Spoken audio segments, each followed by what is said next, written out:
పాల్పొందులకు ప్రభు మన కృప చూపించుగాక. లూకా సువార్త 15వ అధ్యాయం. Luke's gospel chapter 15. లూకా సువార్త 15వ అధ్యాయము.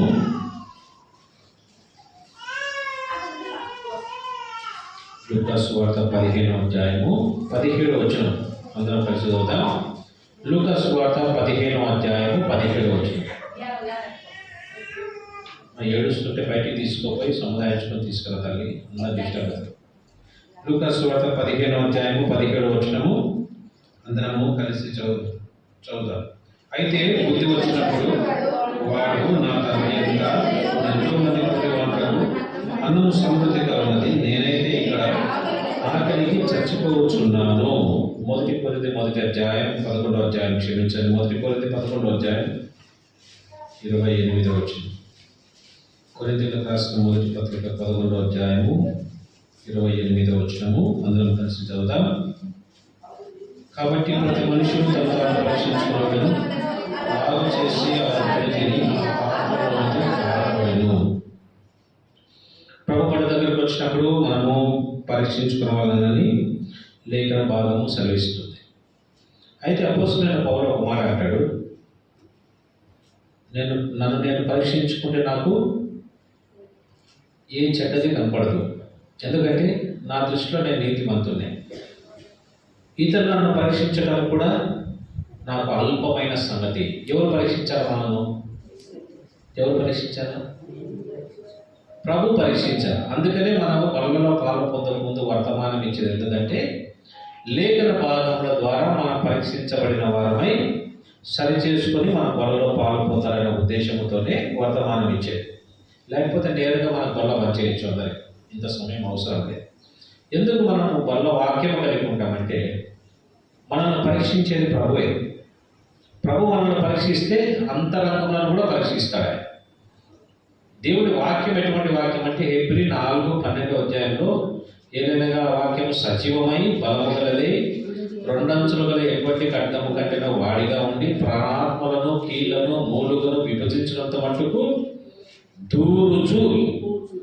వాక్యము ఎంత లోపలికి దూరుతుందంటే ప్రాణ ఆత్మ కీళ్ళు మూలుగా అంతా విభజించే మట్టుకు లోపలికి దూరుతుంది. దూరి ఏం చేస్తుందంటే మనల్ని సరి చేస్తుంది, మనలో ఉండని ఎత్తి చూపిస్తారు. మనం ఎంఆర్ఐ స్కాన్ కానీ ఎక్స్రేలు కానీ తీసేటప్పుడు ఏం చేస్తారు? ఎందుకు ఎక్స్రే తీసేది? ఎంఆర్ఐ స్కాన్ ఎందుకు తీసేదంటే ఏమైనా అక్కడ ఏమన్నా మనకు ఏమన్నా గడ్డలు ఏమన్నా ఉన్నాయా, శరీరంలో మనకు అనారోగ్యం కలిగించేది ఏదైనా ఉన్నదా తెలుసుకునేదానికి మనం ఎక్స్రే తీపించుకుంటాం, లేదా ఎంఆర్ఐ స్కాన్ కానీ సిటీ స్కాన్ కానీ తీపించుకుంటాం. ఆ స్కాన్ తీసినప్పుడు ఆ రేస్ లేదా ఆ కిరణాలు ఆ లోపలి భాగాలపై ఎంత లోపల ఎక్కడ గడ్డ దాగి ఉన్నా కానీ దాన్ని మనకు ఫిల్మ్లో ఎత్తి చూపిస్తుంది, అంతేనా? అప్పుడు డాక్టర్ చూసి ఏమంటాడు, పలానా ప్రదేశంలో తలలో పలానా ప్రదేశంలో నీకు చిన్న ట్యూమర్ ఉంది, చిన్న గడ్డ ఉంది కాబట్టి మందులు వాడాలా, లేదా పెద్ద గడ్డ అయితే ఆపరేషన్ చేయాలా, కడుపులో ఎక్కడో లోపల మనకు కనిపించదు. అది నాకు కనిపించదు, మీకు కనిపించదు, నాకు ఉండేది. కాబట్టి ఎవరు కనిపిస్తుంది? ఆ ఎక్స్రే కిరణాలకు ఆ స్కానింగ్కు కనపడుతుంది. కాబట్టి ఈ వాక్యం మనకు స్కానింగ్, ఎక్స్రే కిరణాలు ఇవి ఎక్కడ పోతాయంటే ప్రాణ ఆత్మ కీళ్ళు మూలుగులు అన్నిటిని దాటుకొని లోపలికి పోయి ఎక్కడైతే అనారోగ్యం ఉన్నదో, ఎక్కడైతే దేవునికి అయిష్టమైనది ఉన్నదో, ఎక్కడైతే దేవునికి ప్రీతికరము కానిది మనము అనారోగ్యం పాలు చేసే కణాలు ఎక్కడ ఉన్నాయో దాన్ని చూపించడానికి దేవుని వాక్యము మనకు ఉపయోగపడుతుంది. అందుకే 119 కీర్తన, నీ వాక్యము వెల్లడగుడతోడనే వెలుగు కలుగును అని భక్తులు చెప్తారు. నీ వాక్యం వెల్లడగుడతో ఏం చేస్తుందంటే వెలుగు. Word of the lord is light. దేవుని వాక్యము వెలుతురు. వెలుతురు వస్తే ఏమవుతుంది? చీకటి పారిపోతుంది. కాబట్టి దేవుని వాక్యం వెలుగులోనే మనం పరీక్ష చేసుకోవాలి. దేవుని వాక్యం వెలుగులో మనం చూసుకోవాలి. కాబట్టి మనల్ని చూసుకుంటే ప్రభు నన్ను పరీక్షించి ప్రభు అని ప్రార్థన చేసుకోవాలి. మనం పరీక్షించుకున్నామంటే ఏ మంచిది కనపడదు. మన దృష్టికి మనం నీతిమంతులమే. ఇతరులు మనం పరీక్షిస్తే మనకు బాగుండదు. ఎందుకంటే ఇతరులు మనలో లేని తప్పుడు కూడా ఎత్తి చూపిస్తాము. కాబట్టి యథార్థవంతులైన సత్యమైన లేఖనము యథార్థవంతులైన ప్రభు మనల్ని మనకు మన యొక్క బలహీనత ఏంటో మనకు అర్థమవుతుంది. అప్పుడు సరి చేసుకుంటే మనము స్వస్థ బుద్ధి గలవారమై, ఆరోగ్యము గలవారమై, బుద్ధి తెచ్చుకున్న వారమై మనము బలలో పాలు పొందొచ్చు. కాబట్టి లేఖన భాగముల ప్రకారం, వాక్య ప్రకారం మనము పరీక్ష చేసుకోవాలి. ఇక్కడ చదువుకున్న మనం లేఖన భాగంలో లూకాసు వార్త 15వ అధ్యాయం 17వ వచనంలో అయితే బుద్ధి వచ్చినప్పుడు అనే మాట రాయబడింది. బుద్ధి వచ్చినప్పుడు అంటే మనం ఏమైనా ఆలోచన చేయాలి అక్కడ. బుద్ధి వచ్చినప్పుడు అంటే అంతకుముందు ఏమున్నది? అట్లా అంతకుముందు బుద్ధి లేకుండా ప్రవర్తించినాడు అని అర్థం. బుద్ధి లేకుండా ప్రవర్తించినాడు కాబట్టి 17వ వచనంకి వచ్చేటప్పటికి బుద్ధి తెచ్చుకున్నాడు. సో బుద్ధి లేకుండా ప్రవర్తించడం అంటే ఏంటి? బుద్ధి తెచ్చుకోవడం అంటే ఏంటి? బుద్ధి లేకుండా ప్రవర్తించడం అంటే ఏంటి? మనం చదువుకున్న దీంట్లో ఇందులో 3 ఉపమానాలు ఉన్నాయి. మొట్టమొదటిగా తప్పిపోయిన గొర్రె ఒకటి ఉన్నది, రెండవదిగా తప్పిపోయిన నాణెం ఒకటి ఉన్నది, మూడవదిగా తప్పిపోయిన కుమారుడు ఉన్నాడు. అయితే తెలియకుండా ఇంకొక కుమారుడు కూడా ఉన్నాడు తప్పిపోయినవాడు. 4 ఉన్నారు తప్పిపోయిన వాళ్ళగా. అదే అధ్యాయం చివరికి వచ్చేటప్పటికి పెద్ద కుమారుడు కూడా తప్పిపోయినాడు. చూడండి, పెద్ద కుమారుడు కూడా తప్పిపోయి ఎక్కడున్నాడు? అతను లోపలికి రమ్మని 28వ వచనం. అయితే అతడు కోపపడి లోపలికి వెళ్ళనొల్లకపోయాను కనుక అతని తండ్రి వెనుపలికి వచ్చి లోపలికి రమ్మని బతిమాలు కొనెను. అంటే బతిమాలు కొన్నాడు తండ్రి, కానీ లోపలికి పోయినట్టు ఏమో రాయబడిందా? రాయబడ్డా. సో తప్పిపోయిన ఎంతమంది అక్కడ? 4.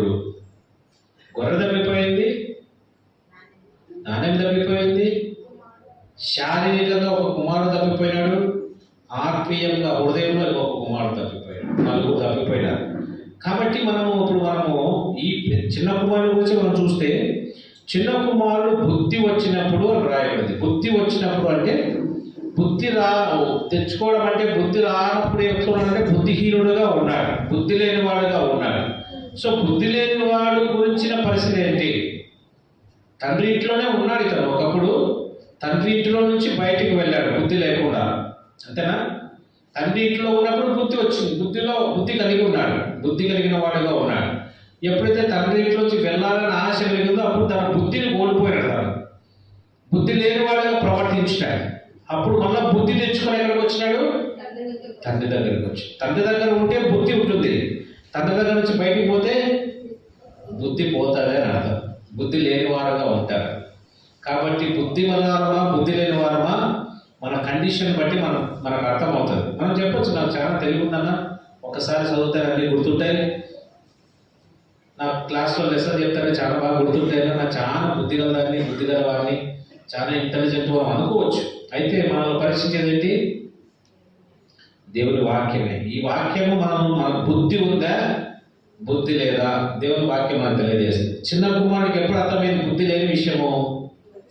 పందులు తిన్న పొట్టు దగ్గరకు పోయినప్పుడు నేను బుద్ధి కోల్పోయినానే, నేను బుద్ధి గలవాలని అనుకున్నానే, ఈ దుస్థితికి కారణం నా బుద్ధి లేనితనమే అని ఏం చేశాడు? అక్కడ బుద్ధి తెచ్చుకున్నాడు. బుద్ధి వచ్చినప్పుడు. కాబట్టి మనము కూడా బుద్ధి లేని వారముగా బయట ఉన్నామా, బుద్ధి వచ్చి తండ్రి దగ్గరికి పోయినామా, బుద్ధి గల వారముగా ఉన్నామా, బుద్ధి లేని వారముగా ఉన్నామా అనేది మనకు లేఖన భాగం మనల్ని పరీక్షిస్తారు. బుద్ధి లేకుండా చిన్న కుమారుడు చేసిన పనులు ఏంటి, బుద్ధి వచ్చిన తర్వాత అతను చేసిన పని ఏంటి మనం చూసుకుంటాం లేఖన భాగం నుంచి. సామెతల గ్రంథము 18వ అధ్యాయం. బుద్ధి లేకుండా ఉండేవాడు చేసే పని ఏంటి, బుద్ధి కోల్పోతే మానవుడు చేసే పని ఏంటి? సామెతల గ్రంథం 18వ అధ్యాయము 1వ వచనంలో, సామెతల గ్రంథం 18వ అధ్యాయం, బుద్ధి లేనివాడు లేదా బుద్ధిహీనుడు చేసే పని ఏంటి? వేరుండ గోరువాడు స్వేచ్ఛానుసారముగా నడుచువాడు, అట్టివాడు లెస్సైన జ్ఞానమునకు విరోధి, వివేచనయందు సంతోషింపక తన అభిప్రాయములను బయలుపరచుటందు సంతోషించాలి. బుద్ధిహీనుడు లేదా జ్ఞానమునకు విరోధి. బుద్ధిహీనుడు అంటే జ్ఞానానికి విరోధి, అంటే వాడు జ్ఞానం ఇష్టపడు. బుద్ధిహీనుడుగానే బుద్ధి లేదు వాడు. ఈ చిన్న కుమారుడు కూడా బుద్ధి లేకుండా ప్రవర్తించినాడు. తర్వాత బుద్ధి లేకుండా ప్రవర్తించి తండ్రి ఇంట్లో నుంచి బయటకు వెళ్ళిపోయాడు. అయితే బుద్ధి వచ్చినప్పుడు తిరిగి తండ్రి ఇంటికి పోవాలనుకున్నాడు, వెళ్ళిపోయాడు. సో బుద్ధి లేకుండా వాడు చేసిన పని ఏంటంటే మొట్టమొదటిగా వేరుండు కోరువాడు స్వేచ్ఛానుసారుడు అటువాడు వాడు లెస్సైన జ్ఞానమునకు విరోధి. వేరుండ కోరాల అంటే I want to be separate, నేను కలిసి ఉండను. వీళ్ళు చిన్న కుమారుడు చేసింది కూడా అదే కదా. నేను తండ్రి ఇంట్లో నా నాన్నతో పాటు నేను అన్నతో పాటు నేను ఉండేది నాకు ఇష్టం లేదు, నేను ప్రత్యేకంగా ఉంటాను, నేను సపరేట్గా ఇల్లు తీసుకుంటాను, వేరే దేశానికి నేను వెళ్ళిపోతాను.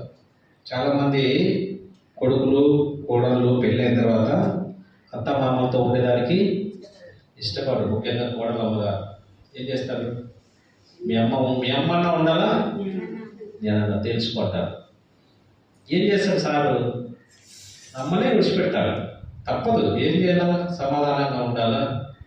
అమ్మ కొద్దుడు ఉంటుంది పోతుంది కదా, తీసుకుపోయి ఏం చేస్తారు, అనాథ శరణాలయంలో కానీ వృద్ధాశ్రమంలో కానీ విడిచిపెట్టి ఎంత డబ్బైనా కట్టుకుంటాం మా అమ్మని చూసుకొని అని. అప్పుడు ఇంట్లో భార్యతో సంతోషంగా ఉంటాను అనుకుంటున్నాడు. తన తల్లిదండ్రులను సన్మానించే వాడికి గతి ఏమవుతుంది? నీవు భూమి మీద దీర్ఘాయుష్మంతుల్లో ఉన్నట్లు నీ తల్లిదండ్రులను సన్మానించు. వేరుండ కోరువాడు స్వేచ్ఛానుసారుడు, అటువంటి వాడు ఎవరంట? బుద్ధి లేనివాడు, జ్ఞానం లేనివాడు, జ్ఞానమునకు విరోధి. చిన్న కుమారుడు కూడా వేరుండాలని ప్రయత్నం చేశాడు. నేను I don't want to be in this house, ఇంట్లో నేను ఉండాల్సిన అవసరం నాకు లేదు, నేను ప్రత్యేకంగా ఉంటా, నేను సపరేట్ అయిపోతాను. చాలామంది సంఘాలలో గొడవలకు కారణం ఏంటంటే సంఘం నచ్చకపోతే ఇంకొక సంఘం, ఈడు నచ్చకపోతే ఇంకొక దగ్గర, ఒక నలుగురు పోగు చేసుకుంటే ఏం చేస్తారు, పక్క మొదలు అక్కడ పోయి నేను పెద్దరికం చేస్తాను, అక్కడ పోయి నేను చలామణి అవుతాను. వేరుండ వాడు స్వేచ్ఛ అతడు వాడు ఎవరంట? లేఖనం ఏం చెప్తుంది? అది బుద్ధిహీనుడు. ఇంట్లో నుంచి బయటికి వెళ్ళిపోయాడు ఈ బుద్ధిహీనుడు. ఇంట్లోంచి వెళ్ళిపోయి ఏం చేస్తున్నాడంటే తన స్వేచ్ఛానుసారంగా బ్రతకాలని ప్రయత్నం చేసుకుంటాడు. అటువంటి వారు ఏమంటారు? నా ఇష్టం, నా ఇష్టము, నా ఇష్టం వచ్చి నేను చేస్తా, నన్ను ఎవరు అడగకూడదు, నన్ను ఎవరు ప్రశ్నించకూడదు, నన్ను ఎవరు వసతి ఎన్ని గంటలకు ఇంటికి వచ్చినావు, ఎన్ని గంటలకు పోతున్నావు, ఏంద్ర నువ్వు చేసే పని ఎవరు అడగలు. ఏం చేయాలా? దూరదేశానికి వెళ్ళిపోవాలి, ఇష్టానుసారంగా బ్రతకాల. ఇశ్రాయేలు ప్రజలు కూడా వారికి కూడా యెహోషువ మరణించిన తర్వాత ఇశ్రాయేలు ప్రజలకు ఒక కండిషన్ వచ్చింది, ఒక దుస్థితికి వచ్చింది. న్యాయాధిపతుల గ్రంథంకి వచ్చేటప్పటికి న్యాయాధిపతుల గ్రంథంలో న్యాయాధిపతులు ఉన్నారు, కొన్ని న్యాయాధిపతులు ఉన్నారు. తర్వాత చనిపోయిన తర్వాత చాలా దినాలు మళ్ళీ దాసత్వంలో ఉన్నారు. మళ్ళా న్యాయాధిపతి వచ్చినాడు, మళ్ళా దాసత్వం వచ్చింది. అందుకే 17వ అధ్యాయం మొదటి వచనము, 18వ అధ్యాయం మొదటి వచనములో 3 సార్లు ఒక మాట రాయబడింది. న్యాయాధిపతుల గ్రంథంలో, న్యాయాధిపతుల గ్రంథం యెహోషువ, ఒక నిమిషం, యెహోషువ 18వ అధ్యాయం మొదటి వచనం. ఆ దినములలో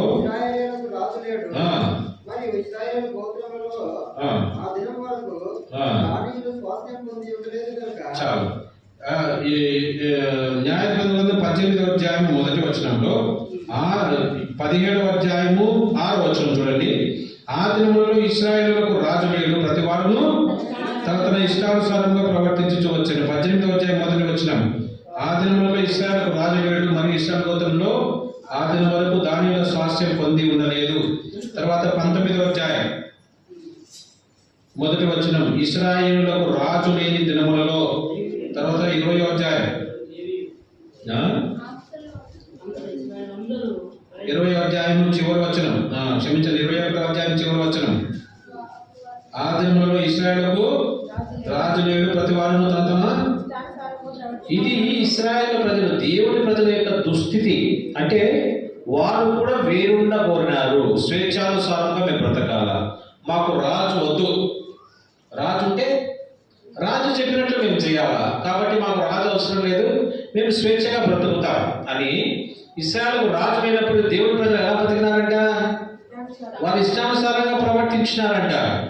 కాబట్టి ఒకటే మాట 4 పర్యాయములు ఈ గ్రంథంలో రాయబడింది.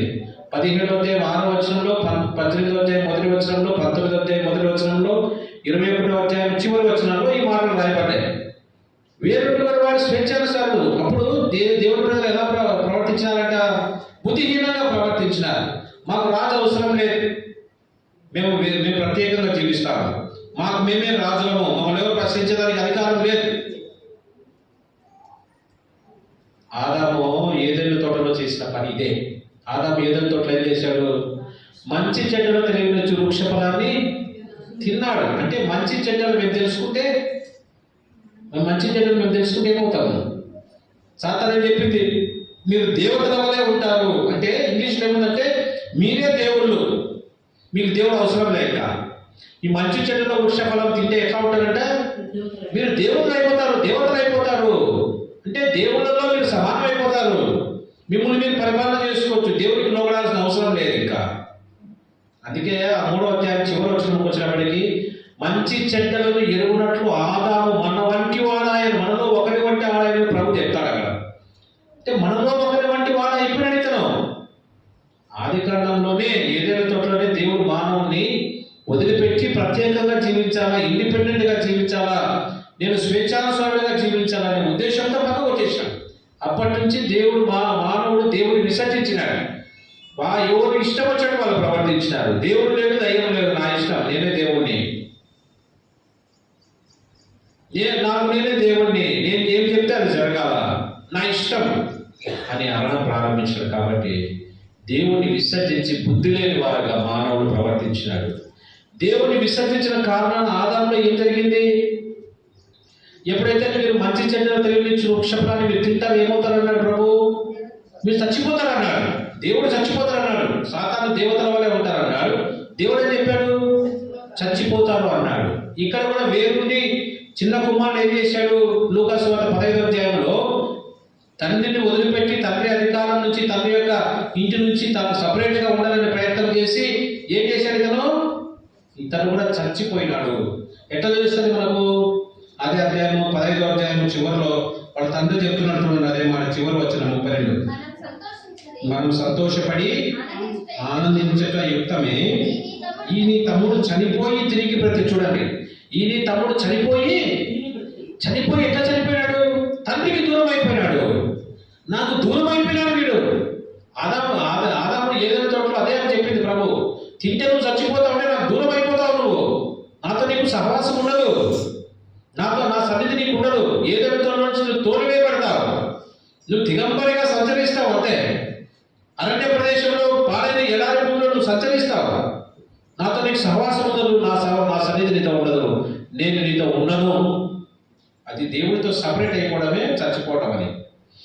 కాబట్టి ఈ చిన్న కుమారుడు కూడా చచ్చిపోయి బ్రతికినాడంటే నాకు దూరం అయిపోయి తిరిగి నా దగ్గరికి వచ్చినాడు అని చెప్తున్నాడు తండ్రి. కాబట్టి వేరున్న కోరవాడు ఎటువంటి వాడంట? స్వేచ్ఛానుసారుడు. అటువంటి వాడు జ్ఞానములకు విరోధి. సపరేట్గా ఉండాలనే ఆలోచన ఎవరికైతే కలుగుతుందో, ఇప్పుడు చాలామంది ఎవరితో మనుషులతో కలిసి ఉండరు, సపరేట్గా ఉండాలనుకుంటారు. ఒక్క రూమ్ తీసుకొని సపరేట్గా, ఒక ఇల్లు తీసుకొని సపరేట్గా, ఫ్యామిలీతో కలిసి ఉండడానికి ఇష్టపడరు. ఎంతసేపు నా ఫ్యామిలీ దూరంగా ఉన్నాను అక్కడ ఎందుకు? వాళ్ళ ఇష్టం వచ్చిన పనులు చేసుకోవాలని, ఎందుకు? అమ్మాయిని అడుగుతారు కదా, ప్రశ్నిస్తారు కదా. అయితే దేవుడు ప్రశ్నించడం మనల్ని. అందుకే మా ప్రసంగి గ్రంథం 11వ అధ్యాయం 9వ వచనంలో, యవ్వనుడా నీ యవ్వన కాలమున సంతోషించుము, నీ దృష్టికి ఇష్టము చొప్పున నువ్వు ప్రవర్తించుము, నీకు ఏమి చేయాలంటే అవన్నీ చేయి, నీ ఇష్టానుసారంగా నువ్వు ప్రవర్తించు. అయితే అనే మాట చాలా భీకరమైన మాట. చూడండి, అయితే వీటన్నిటిని బట్టి దేవుడు నిన్ను తీర్పులోనికి తెచ్చుకొని జ్ఞాపకం ఉంచుకో. నీ ఇష్టానుసారంగా నీకు నీవే రాజు అనుకొని, నీ ఇష్టం అనుకొని నువ్వు జీవిస్తూ ఉంటే దేవుడు నిన్ను ఒక దినాన తీర్పులోనికి తెస్తావు. నువ్వు స్వేచ్ఛానుసారంగా నువ్వు జీవిస్తున్నావు అంటే దేవుడి దృష్టిలో ఎవరని? నువ్వు చచ్చిపోయిన వాడి కింద లెక్క. నువ్వు మరణించినావు, దేవుడికి నీకు కనెక్షన్ లేదు. దేవుడు చెప్పినట్లు దేవుడితో బిడ్డలతో దేవుడి బిడ్డలతో కలిసి ఉండాలా అనే ఆలోచనను వదిలిపెట్టి ఇష్టానుసారంగా జీవించాలనే ప్రయత్నం చేస్తే నువ్వు బుద్ధిహీనుడవు, నువ్వు జ్ఞానములకు విరోధి, ఇంకా నువ్వు చచ్చిపోయిన వాడవు, దేవుడికి దూరం అయిపోయిన వాడవు, దేవుడితో సహవాసం నీకు లేదు. ప్రియ సహోదరి సోదరులారా, ప్రభుతో సహవాసం కలిగి జీవిస్తున్నావా? ప్రతి నిత్యము ప్రభుతో కాంటాక్ట్స్ ఉన్నాయా మీకు? లేదా సపరేట్గా నీ ఇష్టం వచ్చేట్టు నువ్వు చేసుకుంటూ ఆదివారం వచ్చి ఇక్కడ ఆరాధన చేస్తూ ఉంటే నువ్వు వేరుండ కోరిన వాడివే, బుద్ధి లేకుండా ప్రవర్తిస్తున్న వాడివే. బుద్ధి లేకుండా ప్రవర్తిస్తున్న వారు మనము. ఎందుకు? దేవుడితో సహవాసం లేదు, స్వేచ్ఛానుసారంగా మనం జీవిస్తున్నాం. ఏమి చూడాలనుకుంటే చూస్తున్నాం, ఏమి చేయాలనుకుంటే చేస్తున్నాం, ఏమి తినాలనుకుంటే తింటున్నాం, ఏ విధంగా జీవించాలంటే ఆ విధంగా జీవిస్తున్నాం. స్వేచ్ఛానుసారంగా జీవిస్తున్న వాడు ఈ చిన్న కుమారుడు తండ్రి నుంచి వెళ్ళిపోయినాడు. వాడు బుద్ధి లేని వాడుగా ప్రవర్తించినాడు. బుద్ధి లేని వాడుగా ప్రవర్తించిన వాడి అంతం ఎత్తుందా? చచ్చిపోయి బ్రతికినాడు. చచ్చిపోయిన వాడితో సమానం. దేవుడి దృష్టిలో మనం ఎవరంటే మనము చచ్చిపోయిన వారమే. బ్రతికిన వాడి పేరు ఉంది మనకు, అంతే. దేవుడి దృష్టిలో కూడా మనము చచ్చిపోయిన. అయితే బుద్ధి తెచ్చుకోవాలా. బుద్ధి తెచ్చుకొని ఎక్కడికి రావాలా? తండ్రి వద్దకు రావాలి. తండ్రి ఇంట్లో ఏముంది? సమృద్ధి ఉన్నది. తండ్రితో సహవాసం ఉన్నది. మీ తండ్రి ఐశ్వర్యవంతుడు, మీ తండ్రి జ్ఞానవంతుడు, నీకు జ్ఞానం ఇస్తాడు. తండ్రితో కలిసి ఉండి నీకు క్షేమము, తండ్రితో కలిసి ఉండి నీకు ఆశీర్వాదము, తండ్రితో కలిసి ఉండి నీకు రక్షణ, తండ్రితో కలిసి ఉండి నీకు ఆశీర్వాదము. తండ్రిని వదిలిపెట్టిపోతే నువ్వు చచ్చిన వాడితో సమానం. బుద్ధిహీనుడు వాడు పరలోక తండ్రికి దూరముగా, దేవుని సన్నిధికి దూరంగా, దేవుని ప్రజలకు దూరంగా, దేవుని సంఘానికి దూరంగా, పరిశుద్ధుల సమాజానికి దూరముగా, తల్లిదండ్రులకు దూరముగా, భార్య పిల్లలకు దూరముగా ఉండాలని ఆలోచన చేస్తున్నవాడు బుద్ధిహీనుడు. వాడు స్వేచ్ఛానుసారుడు, వాడు జ్ఞానములకు విరోధి, వాడు చచ్చిన వాడితో సమానం దేవుడి దృష్టిలో. కాబట్టి బుద్ధి తెచ్చుకోవాలి. ఒకవేళ అలా జీవిస్తున్నావేమో, దేవుడితో సంబంధం కట్ అయిపోయిందాం ఎప్పుడో ఒకదన్నా, దేవుడితో ప్రార్థన చేసుకోవడం మానివేసేవేమో, బైబిల్ చదువుకోవడం మానివేసేవేమో, నీ ఇష్టానుసారంగా బైబిల్ బాప్తిసం తీసుకున్నావు, మారుమనసు పొందినావు, ఒక దినాన ఒకప్పుడు చక్కగా మందిరానికి వచ్చి ప్రభుతో ప్రతినిత్యము కనెక్షన్ కలిగి ఉన్నవాడివి, కొన్ని దానివి ఈ మధ్యలో కట్ అయిపోయిందేమో ఏదో ఒక విషయంలో. దేవునికి నీకు కనెక్షన్ కట్ చేసేది ఏంటి? పాపము. అందుకే 59 యెషయా గ్రంథం 1వ వచనం, రక్షింపనేరక మీ పాపములు మీకు మీ దేవునికి మధ్య అడ్డముగా వచ్చినాయి. దేవుడితో మనం కనెక్షన్ కట్ చేసేది ఏదైనా ఉందంటే మన పాపము, మన బలహీనత. ఏంటి పాపము? పాపం అంటే ఏంటన్నా? ఎవరైనా పొడిస్తే పాపమా? వ్యభిచారం చేస్తే పాపమా? ఏంటి పాపం? అవిదేంటి పాపము? దేవుని మాటకు లోబడకపోతేనే పాపము. పాపానికి ఇంకా ఏం కావాలి? పరిహారం ఇంత చిన్న దేవుని మాటకు లోబడకుండా జీవించడమే, దేవునికి దూరంగా జీవించడమే పాపం. దేవుడి సన్నిధిని అనుభవించకుండా జీవించడమే పాపము. కాబట్టి దేవుడితో ఎక్కడైనా కనెక్షన్ కట్ అయిపోయింది, చిన్న కుమారుడిలాగా స్వేచ్ఛానుసారుడుగా జీవిస్తూ ఇష్టానుసారంగా జీవించాలని ఆశ ఉంటే, దేవుని సన్నిధికి దూరం అయిపోయి ఉంటే, దేవుడితో కనెక్షన్ కట్ అయిపోయి ఉంటే, తిరిగి కనెక్షన్ తెచ్చుకో. ఏ విధంగా? బుద్ధి వచ్చినప్పుడు. బుద్ధి ఎలా వస్తుందట? బుద్ధిహీనునికి ఏం కావాలంట? ఏమిస్తే బుద్ధి వస్తుంది బుద్ధిహీనునికి? సామెతల గ్రంథము 10వ అధ్యాయము, సామెతల గ్రంథం 10వ అధ్యాయము 13వ వచనంలో బుద్ధిహీనునికి ఏమి ఇస్తే వాడికి బుద్ధి వస్తుంది? వివేకుడి పెదవులందు బుద్ధిహీనుని వీపునకు బెత్తమే తగును. బుద్ధిహీనుని వీపుకి ఏం కావాలంట? బెత్తం తీసుకున్న 4 గేట్లు వీపితే అప్పుడు బుద్ధి వస్తుంది. వీడికి కూడా బుద్ధి ఎట్లా వచ్చింది? పందు తిన్న పొట్టు దగ్గర వెళ్ళి కూర్చున్నప్పుడు అరే బుద్ధిహీనునిగా ప్రవర్తించినాను, మనం అంతదాకా పోకూడదు. పందు తిన్న పొట్టు వరకు కూడా మనం పోకూడదు. మన వీపుకు బెత్తము దెబ్బలు పడకముందే మనం బుద్ధి తెచ్చుకోవాలా. బుద్ధి తెచ్చుకొని తండ్రి ఇంటికి వచ్చేసేయాలి. ఉన్న పాటన లేచి తండ్రి ఇంటికి వెళ్తానని అనుకొని లేచి వెళ్ళిపోయాడు, అంతే. ఇక్కడ పెద్ద కుమారుడు తండ్రి బ్రతమాడుకుంటే రావడంలే, బుద్ధి కోల్పోయాడు వీడు కూడా. ఆ బుద్ధి వేరే, దాని గురించి మనం ఇంకొకసారి మనం చూస్తాం. ఈ చిన్న కుమారుడు బుద్ధి కోల్పోయినాడు. బుద్ధి వచ్చినప్పుడు తిరిగి తండ్రి ఇంటికి పోయినాడు. తండ్రి అంగీకరించినాడు. తిరిగి తన సంబంధము, తండ్రితో ఉన్న తనకు సంబంధం తిరిగి అది కొనసాగించబడింది, తిరిగి సరిచేయబడింది. ఒకవేళ దేవుడితో సంబంధం కోల్పోయినామేమో, ప్రార్థన చేసుకోవడం, బైబిల్ చదువుకోవడం, ప్రభు ముఖదర్శనం చేసుకోవడము, దేవుడి బిడ్డలతో సహవాసం చేయడము, దేవుడి సన్నిధికి రావడము మా ఇంట్రెస్ట్ లేకుండా ఉంటే, వస్తున్నా పోతున్నాం, ఇంట్రెస్ట్ లేదు. అయితే మనం సరి చేసుకోవాలా, బుద్ధి తెచ్చుకోవాలా. దెబ్బలు పడకముందే, వీపునకు పెద్ద దెబ్బలు పడకముందే, పందు దినకు పొట్టు దగ్గరికి మనం పోకముందే సరి చేసుకొని ప్రభుని అడిగితే ప్రభు మనకు కృప అనుగ్రహిస్తాడు. మొట్టమొదటిగా బుద్ధిహీనతకు కారణం ఏంటి? వేరుండకూడాల, ప్రత్యేకంగా ఉండాలి. ఇష్టాలకు రాజు లేడు, నా ఇష్టానుసారంగా నేను ప్రవర్తిస్తాను.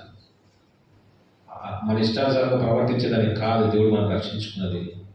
దేవుడితో ఉండేదానికి, దేవుడితో సహవాసం చేసేదానికి. రెండవదిగా దేవుని ప్రజలతో సహవాసం చేసేదానికి.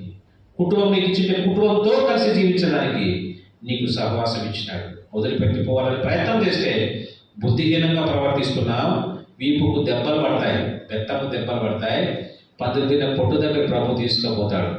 అది పోకముందే మనం సరి చేసుకొని తిరిగి ప్రభుత్వం మనం కనెక్షన్ తెచ్చుకుంటాం. రెండవదిగా సామెతల గ్రంథం 12వ అధ్యాయము బుద్ధిహీనతకు నిదర్శనాలు ఏంటివి, బుద్ధిహీనత ఉన్నది మనలో అని చెక్ చేసే పాయింట్స్ ఏంటివి? 12వ అధ్యాయము 11వ వచనం.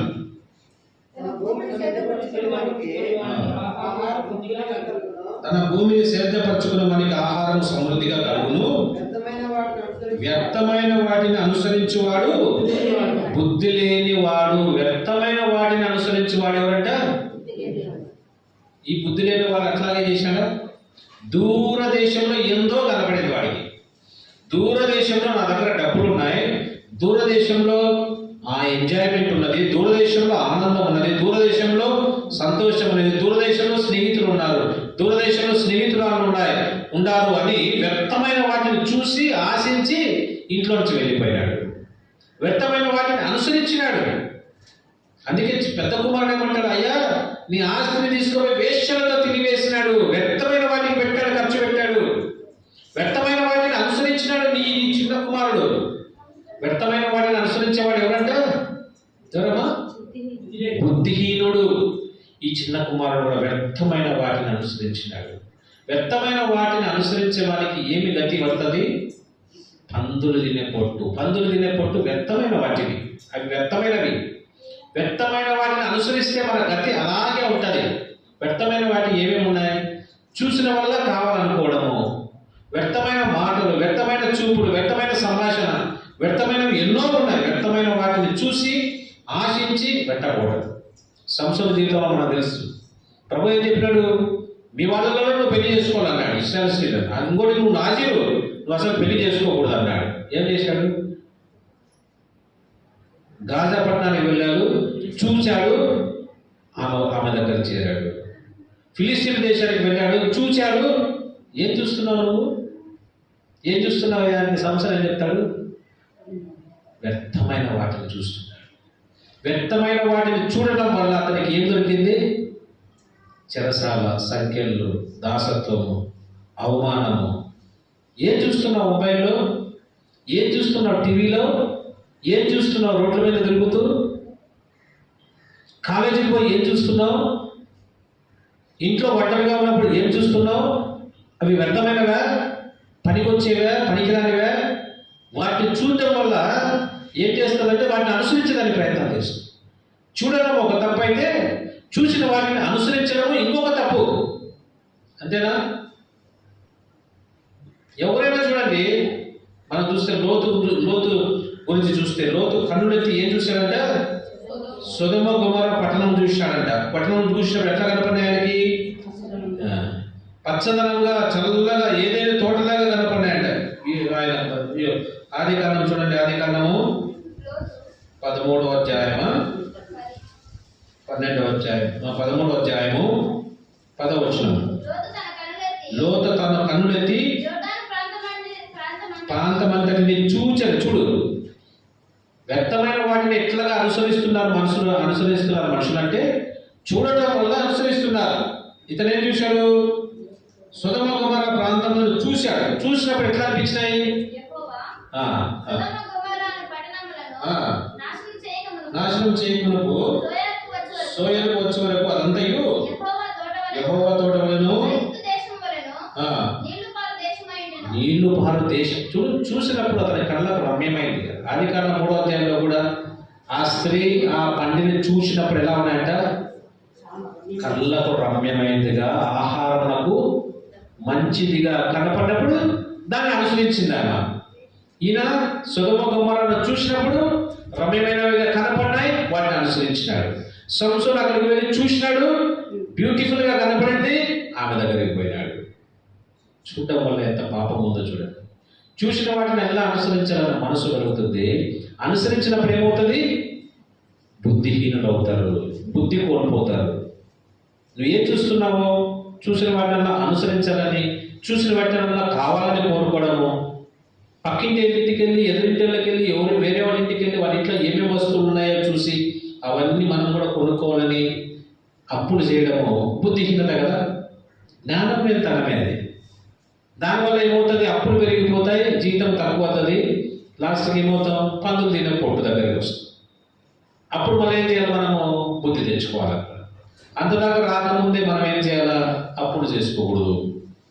మనం చూసిన వాటినల్లా కావాలని కోరుకోకూడదు. చిన్న కుమారుడు చేసిందే. దూరదేశానికి పోయినాడంటే ఇక్కడ నుంచి కళ్ళెత్తి చూసినాడు, లేదా ఎవరైనా చెప్పినారేమో, ఆ దూరదేశంలో పడవద్దరు ఎంజాయ్మెంట్, అమెరికాకి పోతే బాగా ఎంజాయ్ చేసి ఎవరు ఉంటారు అక్కడ, బెంగళూరు పోతే చాలా ఇంక ఎవరిని అడగారు, ఇష్టం, రాత్రంతా తిరగచ్చు. సిటీ రాత్రంతా కూడా మేల్కొని ఉంటుంది అక్కడ బెంగళూరులో. రాత్రిలో కూడా చాలా మంది డ్యూటీలు చేస్తారు. రాత్రి కూడా చాలా మంది పవర్ ఎట్లా ఉంటుందో సిటీ ట్రాఫిక్, రాత్రి కూడా అట్లే ఉంటుంది అక్కడ. అట్లా తిరగచ్చురా, డే అంతా రాత్రంతా ఎంజాయ్ చేయొచ్చురా అని చెప్తే ఏమవుతుంది? మనుషులు విన్నప్పుడు కూడా వాటిని అనుసరించేవారు ఉంటారు, విని అనుసరించేవారు ఉంటారు, చూచి అనుసరించేవారు ఉంటారు. అందుకే ప్రసంగి గ్రంథం మొదటి అధ్యాయంలో, ప్రసంగి గ్రంథం మొదటి అధ్యాయం 8వ వచనంలో, ప్రసంగి గ్రంథం మొదటి అధ్యాయం 8వ వచనం,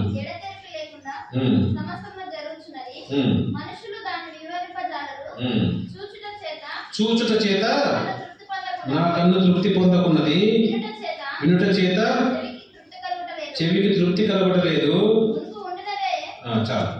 చూచుట చేత కన్ను తృప్తి చెందడం లేదంట, తృప్తి కలగడం లేదు.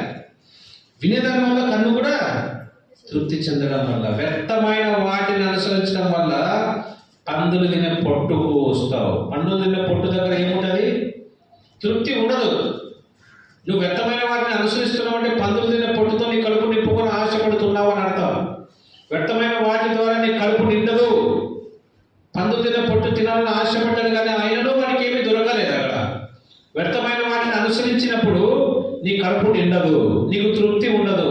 అందుకే వ్యర్థమైన వాటిని ఇంకా ఇంకా ఇంకా ఇంకా చేయాలని ప్రయత్నం చేస్తూనే ఉంటావు, కానీ నీ డబ్బులు కరిగిపోతాయి, నీ దగ్గర ఉన్న ఆస్తి అయిపోతుంది, నీ దగ్గర ఉన్న ఆరోగ్యం అయిపోతుంది, నీ దగ్గర ఉన్న వయసు అయిపోతుంది, నీ దగ్గర ఉన్న సమస్తము అయిపోతుంది, నీ దగ్గర ఉన్న అందచందాలు పోతాయి.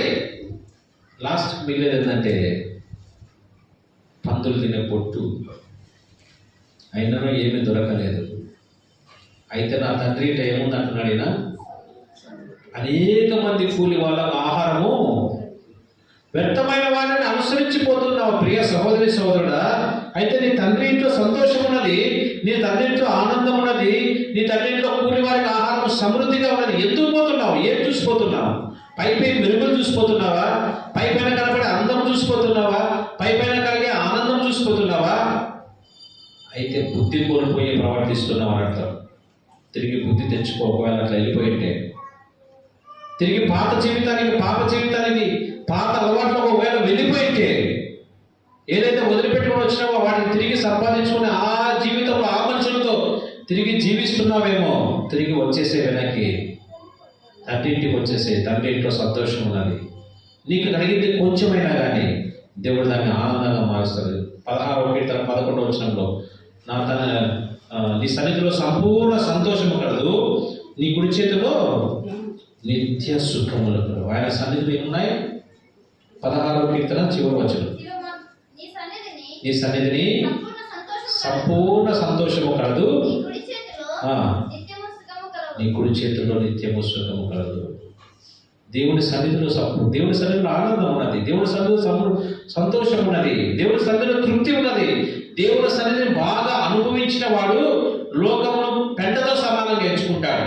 వ్యర్థమైన వాటిని అనుసరించే మనసు ఉండదు, వ్యర్థమైన వాటిని చూసే మనసు కూడా ఉండదు. లేదు, సుఖభోగములు కావాలా, వ్యర్థమైన వాటిని అనుసరించాలా, లోకాన్ని మ్యాక్సిమం ఎంజాయ్ చేయాలనుకున్న వాడికి రొట్టె తునక మిగులుతుంది, ఏమి మిగలదు, పందులు తినే పొట్టు. జీవితాన్ని ఎంతో మంది నాశనం చేసుకున్నారు ఇట్లా ఎంజాయ్ చేయాలనుకుని.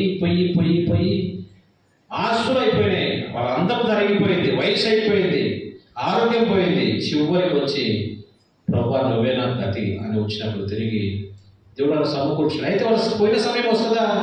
పోయిన ఆరోగ్యం వస్తుందా? పోయిన ఆస్తి తిరిగి వస్తుందా? రాదు. అందుకే ఇవన్నీ జరగకముందే తిరిగి దేవుని సన్నిధికి వచ్చి, తండ్రి సన్నిధికి వచ్చేసి బుద్ధి తెచ్చుకో. మూడవదిగా మనం చూసిన రోమీలకు రాసిన పత్రిక 1వ అధ్యాయం. బుద్ధి లేని వారుగా చేసే పని ఏంటంటే, రోమీలకు రాసిన పత్రిక 1వ అధ్యాయం 21వ వచనం. వారు దేవుని ఎరిగియు వారు దేవునిగా మహిమపరచలేదు, కృతజ్ఞతాస్తుతులు చెల్లింపను లేదు కానీ తమ వాదములు యందు వ్యక్తులైరి. 22 వారు అవివేక హృదయము అంధకారమయ మాయను తాము జ్ఞానులమని చెప్పుకొనుచు బుద్ధిహీనులైరి. జ్ఞానులమని చెప్పుకొనుచు బుద్ధిహీనులైనారు. ఎవరు బుద్ధిహీనులు? ఎవరు బుద్ధిహీనులు?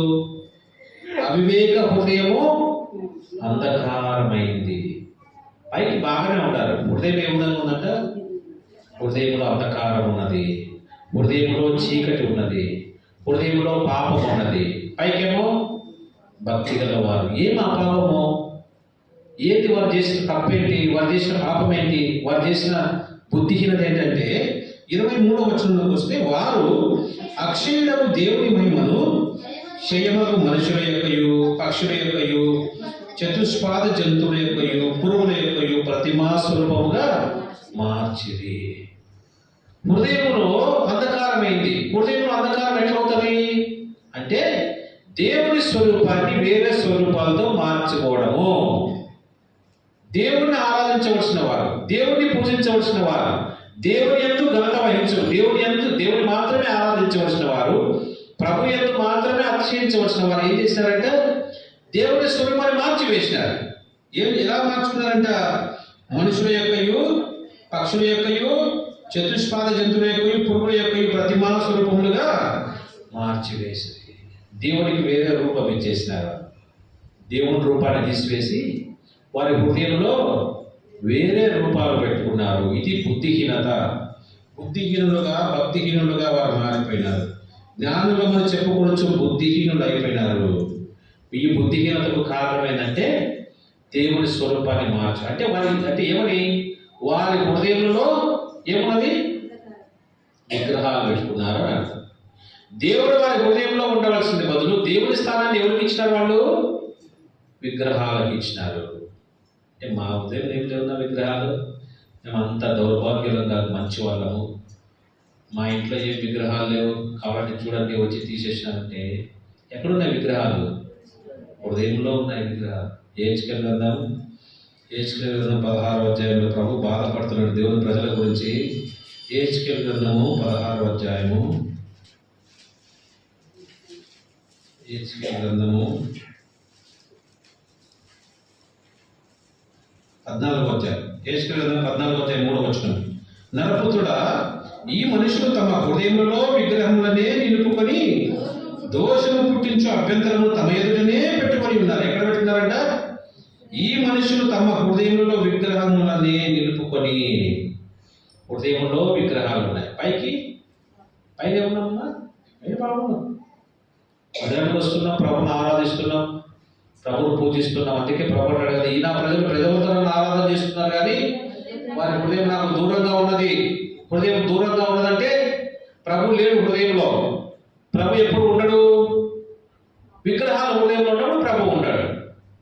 విగ్రహములతో దేవునికి ఏమి పొందిక? దేవుని ప్రజలకు విగ్రహములు ఉండవు కదా. విగ్రహం ఉంటే ప్రభు ఉండడు కదా. ఏంటి విగ్రహం? చిన్న కుమారుడు చేసుకున్న విగ్రహం ఏంటి? చిన్న కుమారుడు తండ్రి కంటే దేన్ని ఇష్టపడ్డాడు? తన ఆస్తి. తండ్రి, నా ఆస్తి నాకు ఇచ్చే, నువ్వు నాకు అవసరం లేదు. ఆస్తి ఎవరిది?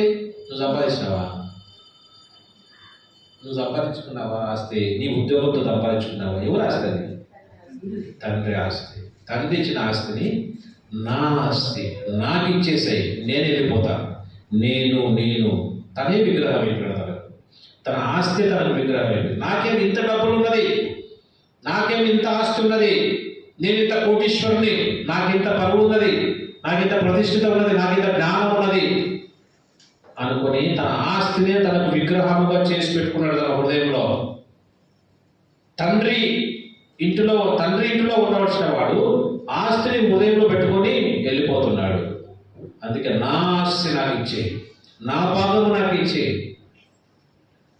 దేవుని విసర్జించినాడు. విగ్రహారాధన దేవుని విసర్జించేలాగా చేస్తుంది, దేవునికి దూరం అయ్యేలాగా చేస్తుంది. అది మనిషిని ఏం చేస్తుందంటే బుద్ధిహీనులుగా మారుస్తుంది. ఈ దినాన ప్రభు మాట్లాడుతున్న మాట ఏంటంటే, ఏంటి నీ హృదయంలో ఉన్న విగ్రహం? నా ప్రజలు తమ హృదయంలో విగ్రహంలో నిలుపుకొని ఉన్నారు. ఏంటి? మనుషుల యొక్క స్వరూపం ఉన్నదా? పక్షుల యొక్క స్వరూపం ఉన్నదా? జంతువుల యొక్క స్వరూపం ఉన్నదా? బంగారు స్వరూపం ఉన్నదా? డబ్బు స్వరూపం ఉన్నదా? ఏదైనా మనుషులు నీ హృదయంలో ఉన్నారా? వారికి ఇచ్చే స్థానం ప్రభుకి ఇవ్వటం లేదా? ఏమున్నాయి నీ హృదయంలో? అవే నీ విగ్రహం. ఉదయం నిద్రలేస్తున్న విగ్రహం అంటే ఏంటో ఒకటి బాగా చెక్ చేసేదానికి ఒక పద్ధతి చెప్తారు. ఉదయం నిద్రలేస్తున్న కళ్ళు తెరిస్తే నీకు ఏది గుర్తొస్తుందో అదే నీ విగ్రహం. గుర్తుపెట్టుకోవాలి. ఉదయం నిద్రలేస్తూనే ఏది నీకు గుర్తొస్తే అదే నీ విగ్రహం. ప్రార్థన చేసుకోవాలని మనసు నీకు వచ్చిందా? వాక్యం చదువుకోవాలని మనసు వచ్చిందా? ప్రభు స్తోత్రం, ప్రభును ఆరాధిస్తుంది. ఉదయకాలం నిద్రలేస్తూనే మా కిచెన్లో పని చేసుకోవాలి, అంత పని నాకు మిగిలిపోయిందని పరిగెత్తున్నావా? కిచెన్ నీకు విగ్రహం. ఉదయకాలం లేస్తూనే మొబైల్ నీ చేతిలో తీసుకుంటున్నావా? ఎవరో మెసేజ్ పెట్టారు, నీ మొబైల్ నీకు విగ్రహం. ఉదయం లేస్తూనే నీ ఫ్రెండ్స్ నీ బాయ్ ఫ్రెండ్స్, గర్ల్ ఫ్రెండ్స్, నీ ఏ సంబంధాలు ఉన్నావో వారు నీకు గుర్తొస్తున్నారా? వాళ్ళతో ఫోన్ చేయాలని, వాళ్ళ దగ్గరికి వెళ్ళాలని ఆశిస్తున్నావా? వారే నీ విగ్రహం. ఉదయం లేస్తూనే నా బంగారం ఉందో లేదో, ఇంట్లో ఎవరో దొంగలు తీసుకుపోయినారో, తాళాలు వేసినారో లేదో బీరువాలు చెక్ చేసుకుంటున్నావా? అదే నీ విగ్రహం. బాగా చెక్ చేసుకున్నాయి. ఉదయకాలం నిద్ర లేస్తూనే ఫస్ట్ ఎవరు గుర్తొస్తారో వాళ్ళే నీ విగ్రహం. ఇది చెక్ చేసుకోండి. రేపు ఉదయకాలం లేచి చెక్ చేసుకోండి. రేపు ఉదయకాలం లేస్తారే పరీక్ష చేసుకోండి. ప్రభుని అడగని, ప్రభు ఆ విగ్రహాన్ని నాకు తీసే. ఉదయకాలం లేస్తూనే ప్రభుని స్తుతించే మనసు నీకుంటే నువ్వు ప్రభుని మాత్రమే ఆరాధిస్తున్నావు అని అర్థం. కాబట్టి ఈ ప్రజలు ఏం చేస్తున్నారంట? తమ హృదయంలో విగ్రహాలు నిలుపుకొని ఉన్నారు. వారు నాకేం చేస్తున్నారు? దుఃఖము కలగజేస్తున్నారు. కాబట్టి విగ్రహారాధన దేవుడు సహించడు. దేవుడు తన స్థానాన్ని ఎవరికి ఇచ్చేదానికి ఇష్టపడడు. తన స్థానాన్ని తీసుకోవాలని ప్రయత్నం చేసిన లూసిఫర్ అక్కడి నుంచి తోసివేయబడ్డాడు. దేవుని స్థానాన్ని ఇతరులకు ఇస్తున్నావంటే నువ్వు లూసిఫర్ను ఆరాధన చేస్తున్నట్లే, సాతానును ఆరాధన చేస్తున్నట్లే, సటానిక్ వర్షిప్ నువ్వు చేస్తున్నట్లు. ప్రభునನ್ನು ఆరాధన చేయాలో ఆ లూసిఫర్ను ఆరాధన చేయాలి. కాబట్టి దేవుని స్థానాన్ని తీసుకున్నది ఏదైనా అది లూసిఫర్తో సమానం. కాబట్టి మనం పరీక్ష చేసుకోవాలా, ఏది మనం దేనికి ఎక్కువ స్థానం ఇస్తున్నాం? దేవుని కంటే ఎక్కువగా మన జీవితంలో ఈ చిన్న కుమారుడు తన ఆస్తికి ఎక్కువ స్థానం ఇచ్చినాడు. తన స్థానానికి, తన యొక్క హోదాకు స్థానం ఇచ్చి వెళ్ళిపోయినాడు. ఆయన కుమారుడు అని చెప్పిన ఎక్కడ బతుకుతారు అనుకున్నాడు, కానీ బతకలేకపోయినాడు. బుద్ధిహీనుడుగా తను ప్రవర్తించినాడు. నాలుగవది మనం చూస్తే ఇదే లూకా సువార్తలో 15-17 బుద్ధి వచ్చినప్పుడు మనం చూస్తాం. అయితే బుద్ధి లేనివాడు, బుద్ధి ఉన్నవాడు గురించి మత్తయి సువార్తలో 7వ అధ్యాయంలో ప్రభు ఒక ఉపమానం చెప్తాడు. బుద్ధి ఉన్నవాడు ఎట్లా ఉంటాడంట? నా మాట విని వాడి చొప్పున చేయవాడు బండ మీద కట్టుకున్న బుద్ధిమంతులతో సమానము. నా మాట విని వాడి చొప్పున చేయని వాడు బుద్ధిహీనుడు. ఇసుక మీద ఇల్లు కట్టుకునేవాడు బుద్ధిహీనుడు, బండ మీద ఇల్లు కట్టుకునేవాడు బుద్ధిమంతుడు. బుద్ధిమంతుడు ఏం చేస్తాడు? నా మాట విని వాటి చొప్పున చేస్తాడు. అంటే దేవుడికి లోపడతాడు. దేవుని మాటకు లోపడతాడు. అంటే దేవుని మాటకు లోపడ్డం అంటే దేవుడికి ప్రథమ స్థానం ఇస్తాడు. ఈ చిన్న కుమారుడు బుద్ధిహీనుడుగా ప్రవర్తించినాడు. అంటే తండ్రి మాట వినలేదు. ఒకవేళ ఆస్తి ఇవ్వంటే తండ్రి, మామూలుగా మీరు ఆలోచన చేస్తే తల్లులు కానీ మీ కుమారుడు ఇంటికి వచ్చి, నాకు పలానా ఇంట్లో రాసి ఇచ్చేసేయమ్మా, నేను వెళ్ళిపోతాను, ఇంట్లో ఉండను, నా ఆస్తి నా ఇష్టం అని అన్నాడు అనుకో. మీ పిల్లలు అడుగున్నారు, మీరు ఏం చేస్తారు? సర్లే నాయన రేపు పొద్దున్న ఇష్టం రాసుకోదామంటారా? ఏమంటారు? కూర్చోబెట్టి కౌన్సిల్ ఇస్తారు, మంచిగా చెప్తారు. వద్దు నాన్న మనం చేయకూడదు, తప్పురా, మంచి పద్ధతి కాదురా, అది మేము ఉండాం కదరా, నీకేం తక్కువ అవుతుందిరా, మా దగ్గర ఉండరా, బాగుపడతావురా, వేస్ట్ చేసుకుంటావురా. ఎన్ని విధాలుగా మీరు నచ్చ చెప్పింటారు. నచ్చ చెప్తారా లేదా? ఈ తండ్రి నచ్చ చెప్పింటారంటారా? ఎన్నో విధాలుగా నచ్చ చెప్పింటాడు. ఎన్నో విధాలుగా కూర్చోబెట్టి చెప్పింటాడు. కౌన్సిలింగ్ ఇప్పించింటాడు. వేరే వాళ్ళతో చెప్పించుంటాడు, ఊర్లో పెద్దవాళ్ళతో చెప్పించుంటాడు. ఆస్తి మంటలు ఇచ్చేదే ఎన్నో విధాలుగా నాకు. అయితే నా మాట విని తండ్రి మాట చొప్పున వీడు చేయలేదు కాబట్టి ఎవరిలో బుద్ధిహీనుడు. ఎన్నోసార్లు గద్దించినాడు బుద్ధిహీనుడిని, ఎన్నోసార్లు చెప్పినాడు, ఎన్నోసార్లు మంచిగా చెప్పి చూశాడు. అయితే మాట వినలే. మాట వినకపోవడము బుద్ధిహీనుడికి మాట వినకపోవడాన్ని దేవుని లేఖన భాగంలో ఏమని సూచించిన దాన్ని ప్రసంగి గ్రంథం 5వ అధ్యాయంలో మాట వినకపోవడాన్ని ఒక పదముతో వాడినారు. ఏం ఆ పదం చూడండి. మనం ఏదో మాట వెళ్ళా అనుకుంటాం, కానీ 5వ అధ్యాయం మొదటి వచ్చింది. నీవు దేవుని మందిరంలోకి పోయినప్పుడు నీ ప్రవర్తన జాగ్రత్తగా చూసుకున్నాము. బుద్ధిహీనులు అర్పించినట్లుగా బలి అర్పించుట కంటే బుద్ధిహీనులు అర్పించినట్లుగా బలి అర్పించుట కంటే సమీపించి ఆలకించుట శ్రేష్టము. మన పనులు మన యొక్క బలులు దేవుడు వినడంలే. నీ యొక్క ఆఫరింగ్ దేవునికి అవసరంలే. నువ్వు ఇచ్చే గిఫ్ట్లు దేవునికి అవసరంలే. బుద్ధిహీనంగా నువ్వు బలులు అర్పిస్తే అవసరంలే. ప్రభు ఏమంటున్నాడు? బుద్ధిమంతుడుగా నువ్వు మాట వింటే చాలు. బుద్ధిమంతుడుగా దేవుడికి లోపడితే చాలు. బుద్ధిమంతుడుగా దేవుడిని సంధించినప్పుడు, గతించినప్పుడు దేవుని మాటకు లోబడి, దేవుని మాటకు స్వరమిని నువ్వు చేయాలనుకున్న పని మానివేయడమే బుద్ధి తెచ్చుకోవడం అంటే. చిన్న కుమారుడు చేయాలనుకున్న పని చేసేసాడు బుద్ధి లేకుండా. అయితే ఆపేసి నింటే తను బుద్ధిమంతుడే కదా. అందుకే ప్రకటన 1 సమూయేలు గ్రంథంలో బుద్ధిహీనుడు సామెతల గ్రంథం 12వ అధ్యాయంలో బుద్ధిహీనుడు బుద్ధిమంతుడు బుద్ధిహీనతను ఏమని పేరు పెట్టారు? 12వ అధ్యాయం 16వ వచనం. మూఢుడు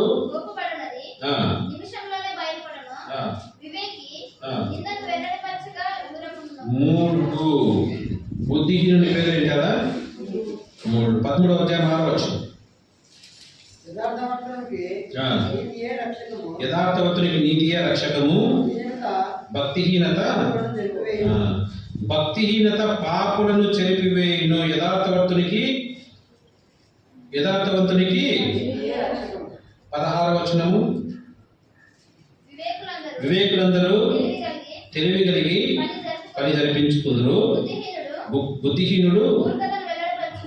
బుద్ధిహీనత అంటే ఏంటది? మూర్ఖత అన్నది. బుద్ధిహీనంగా ప్రవర్తిస్తున్నాడు. మాట వినడం మీద ఏమని ప్రవర్తిస్తున్నాడంట? మూర్ఖంగా మూర్ఖటం అంటే ఎంత చెప్పినా ఆయన డబ్బులు లేవు వినరా, నాకు అది కావాల్సిందే అని పిల్లలు మొండికేస్తారు. తల్లిదండ్రులు ఏం చెప్తారు? నాన్న డబ్బు తీసుకురాలే, కొనిస్తాలే అంటే లేదు. వాడు పట్టులో పడి దొరాడతాడు. ఇంకా నాకు కొనియాల్సిందే, నాకు సస్తావా, నేను కొనిస్తావా సస్తావా, అది మూర్ఖత. ఎందుకు మూర్ఖంగా ప్రవర్తిస్తూ ఉంటాం కదా. మనం చాలాసార్లు దేవుడి దగ్గర ఇట్లా మూర్ఖంగా ప్రవర్తిస్తాం. దేవుడు ఎంత చెప్పినా విన్నాయన వద్దురా, నీకు క్షేమం కాదురా, నాకు కత్తి ఇవ్వాల్సిందే అంటాడు. మనం మరి ఆ కత్తితో పొడుచుకుంటావురా, రక్తం కాడుతుందా అని ప్రభు చెప్తాడు. ఆ కత్తి ఒక స్త్రీనే కావచ్చు, ఆ కత్తి ఒక పురుషుడే కావచ్చు, కత్తి నీకు ఒక కారే కావచ్చు, ఒక బైకే కావచ్చు, ఇంకొకటి ఏదైనా కావచ్చు, నీకు హాని కలిగించేది ఏదైనా అంటే నీకు వద్దు అది అని ప్రభు చెప్తే మనం ఏం చేస్తాం? నాకు అది ఇవ్వాల్సిందే. మూర్ఖత అగుపరచుట, బుద్ధిహీనంగా చిన్న కుమారుడు మూర్ఖంగా ప్రవర్తించి ఏం చేశాడు? బుద్ధిహీనుడు ఏమైపోయింది? అందరూ తిన్న పుట్టుదగ్గ మాట వినలే, దేవునికి లోబడలే, బుద్ధి తెచ్చుకున్నాడు. తిరిగి తండ్రికి లోబడి ఉంటానని అనుకున్నాడు. చివరిగా మనం చూస్తే అది లూకా సువార్త 15వ అధ్యాయం 13వ వచనంలో బుద్ధిహీనంగా ఉండేవాడు చేసే పని ఏంటి? 15వ అధ్యాయం 13వ వచనం.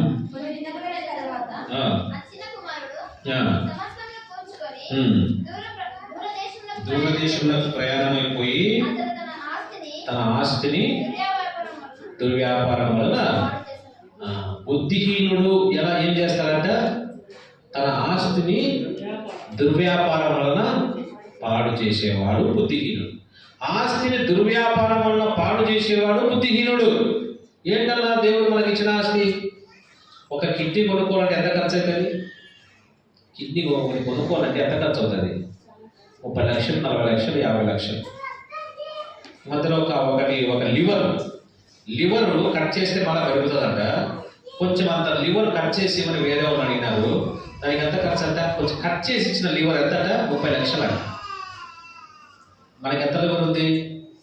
ఆ లివర్ను కట్ చేసి దానికి 5-6 భాగాలు కట్ చేయొచ్చు. అంటే ఎంత ఆస్తి ఉంది మన దగ్గర? ఒక కిడ్నీ ఖరీదంతా, ఒక హార్ట్ ఖరీదంతా, ఒక ఊపిరితిత్తి ఖరీదంతా. ఇది ఆస్తి కదా? నీ దేహం నీకు ఆస్తి ఇవ్వలేదా? ఈ ఆస్తి దేవుడు నీకు ఇస్తే ఈ ఆస్తిని ఏం చేస్తున్నావు? వ్యాపారం చేస్తున్నావా? దుర్వ్యాపారం చేస్తున్నావా? ఈ ఆస్తిని దేవుని కోసం వాడితే వ్యాపారం, నీ కోసము, నీ సంతోషం కోసం, నీ ఆనందం కోసం, నీ సుఖం కోసము ఈ ఆస్తిని వాడితే దుర్వ్యాపారం. చిన్న కుమారుడు చేసింది అదే. దేవుడిచ్చిన ఆస్తిని, తండ్రి ఆస్తిని తీసుకుపోయి ఏం చేశాడు?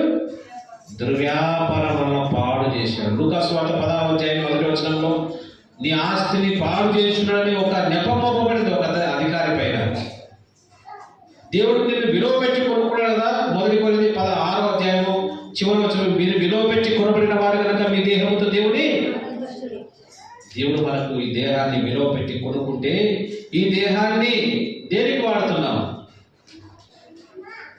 ఒకప్పుడు రక్షణ పొందకముందు ఈ దుర్నీతి సాధనములుగా ఈ దేహాన్ని వాడుకున్నావు.